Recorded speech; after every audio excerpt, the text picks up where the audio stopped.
আসসালামু আলাইকুম। সবাইকে আমার অন্তঃস্থল থেকে ভালোবাসা রইল, সবার জন্য শুভকামনা রইল।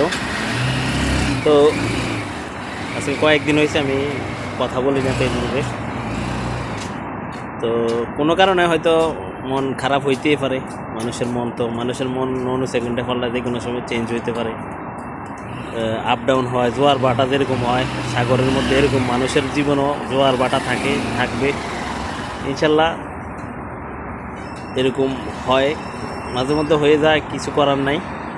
তো সবাইকে ধন্যবাদ আমার ভিডিওটা দেখে অনেকেই আমাকে কল দিছে, বলছে ভাই কী হয়েছে, আপনার কী হয়েছে। আসলে আবেগ ধরে রাখতে পারি নাই, মানে এটা বলতে চাই না, পার্সোনাল বিষয়।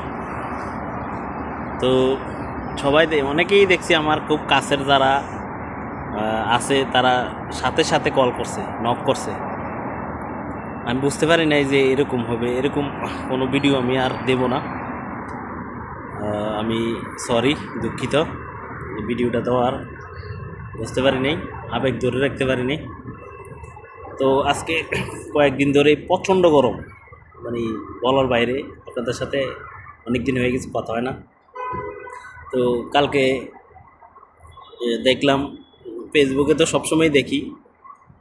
তো এই বাংলাদেশে যে ঘটনা হয়ে গেছে, এই ঘটনাটা দেখার পর স্থির থাকতে পারলাম না, আবারও মনে কষ্ট চলে আসলো।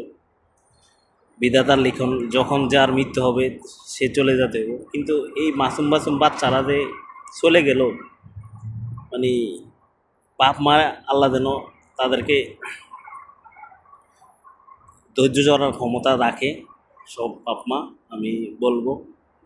তো এই বিষয়টা দেখে আজকে কয়েকদিনই দেখতেছি ফেসবুকে, মানে আমি দেখি না, মানে দেহিও না, মানে কষ্ট লাগে। ভিডিওটা এড়িয়ে যাইতে চাই, মানে মানে খুব কষ্ট লাগতেছে। আমারও তো সন্তান আছে, আমারও তো সবারও তো ছেলে সন্তান আছে। একটা সন্তানে কতটা কষ্ট একমাত্র বাপ মা জানে। তো এইটা দেখে ধরে রাখতে পারলাম না, মানে এটা বাধ্য হলাম যে ভাই, যারা বাপ মা আছে তাদের আল্লাহ যেন ধৈর্য ধারণ দেয়, আল্লাহ ছাড়া উপায় নেই। তো আল্লাহ যারে যখন নিয়ে যায় কিছু করার নাই, যখন মৌতের চিঠি আসবে তখনই চলে যেতে হবে। তবে ভালো থাকবেন সবাই, সুস্থ থাকবেন। আমার যারা কাছের আছেন তাদেরকে আমার অন্তঃস্থল থেকে ভালোবাসা রইল। সবাই ভালো থাকবেন, সুস্থ থাকবেন। আর আমরা প্রচণ্ড গরমের মধ্যে কাজ করতে হবে, আমাদের জন্য সবাই দোয়া করবেন।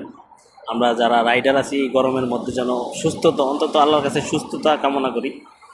আর বাংলাদেশে যে ঘটনা হয়ে গেছে, আমি আল্লাহর কাছে ফরিয়াদ করি যে আল্লাহ বাপ মারে অন্তত ধৈর্য ধরার ক্ষমতা দাও আল্লাহ। তো সবাই ভালো থাকবেন, সুস্থ থাকবেন, আমার জন্য দোয়া করবেন। ওকে, আল্লাহ হাফেজ, ভালো থাকেন সবাই।